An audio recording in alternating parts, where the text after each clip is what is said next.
Ngayong araw nga po mga katrops ay abangan po namin sa KOSA at CFL. Bago nyo po ako samahan magabang mga katrops, may papakita nga po akong ibon sa inyo na si Armstrong. Ito nga po yung kakaiba namin na ibon mga katrops na lagi namamagay pae, wala naman sugat. Sa 21 pieces nga po na linalaban namin sa KOSA at CFL mga katrops, siya lang po yung hindi namin nalaban. Sa oras na nga po na yan mga katrops ay 7:15 na po, pero may dumarating na po tayong dalawang ibon mga katrops. Pinakawalan nga po pala yung mga alaga nating warriors na pang south mga katrops sa Giginto, Bulacan. 6:35 nga po pinawalan yung mga alaga nating warriors na pang south mga katrops, pero ito may dumarating na po tayo na ibon mga katrops. 7:15 nga po siya bumaba dito sa landing board mga katrops. Ito po, dalawa po silang sabay na bumaba dito, ay 7:15 po sila bumaba. Tignan nyo naman po mga katrops, sabay pa po silang lumilipad, sabay din po silang bumaba. Kaya ito ako mga katrops, kaya agad-agad na po natin papapasukin yan para iwas tambay na rin po mga katrops. Dito nga po mga katrops, sinundan na po ng blue bar na yan mga katrops, kaya ito naghihintay na talaga tayo kasi papalapit na yung mga warriors natin na papauwi.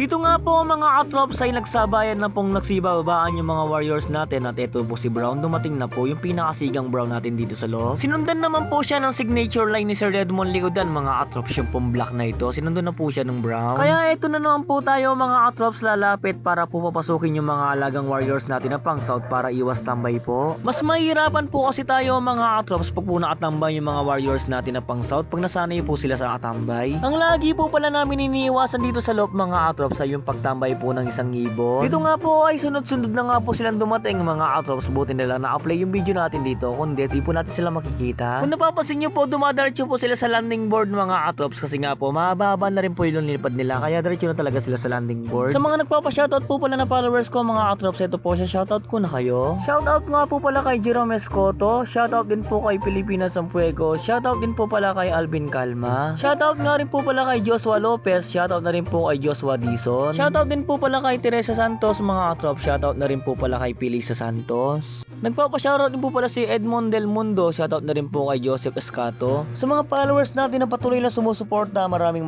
salamat nga po pala sa inyo mga katrop. Dito nga po mga katrop, ay babalik na po tayo sa paggaano ng mga kalapate, at eto may umuwi na po talaga mga katrop, at nagsabay-sabay na nga silang umuwi. Kung sumali po tayo sa pooling kanina mga katrop, siguro makakakuha rin po tayo kasi 7:15 po nakauwi yung warriors natin. Hindi pa po kasi ako nakapagpasukat ng loob dito mga katrops, nakalimutan ko po kasi sana nakapag-pooling din tayo, sayang po yung panalo na yun. Hindi ko naman po inaasahan mga katrops na ganun po kaaga umuwi yung warriors natin ngayon, sana pagpatuloy niya yung ganun kaaga umuwi. Dito nga ay may 3 ibon na rin po tayo bumaba dito mga katrops, ay sabay pa po silang bumaba dito kanina. Kaya po sila bumababa agad sa landing board mga katrops, ay tinatawag ko po sila dyan mga katrops para po agad sila bumaba, iwas na rin po sa tambay. Kanina nga po pala mga katrops, bago po ako pupunta dito sa loob, may nagtanong po na followers natin. Tinanong niya nga po sa akin mga katrops kung ano po daw yung mas marami namin nalaga dito, kalapati po ba na yan o kalapati po ba na lakak. Sa di po nakakaalam mga katrops, ang mga warriors po namin dito ay mas marami po yung mga kak dito kasi ilan lang po yung mga yun namin na ibon dito. Sa larangan po ng pigeon racing mga katrops, ang ginagamit po namin na mga kalapati dito mga katrops ay yung medium size lang po. Opo, sa mga pumapasyal po na followers natin dito sa loob mga katrops, at meron po kayong makikitang ilan lang malaki lang. Ito po, nakikita nyo, napapasin nyo pa rin po, isa-isa pa rin po umuwi yung mga warriors natin mga katrops, buti lang po hindi sila niilang kabang nandito ako. Yung mga ibon nga po natin umuwi dyan mga katrops ay nasa 16 pieces na po. Nabawasan nga po pala ng dalawa yung mga panlaban namin sa pang south mga katrops, yung isa po na Falcon, yung isa di pa po namin nakikita kung nasan siya. Dito po sa location namin mga katrops, hindi po namin maiiwasan na magkaroon ng Falcon dito mga katrops. Tsambaan na lang nga po mga katrops pag hindi po nakuha ng Falcon yung ibon mo.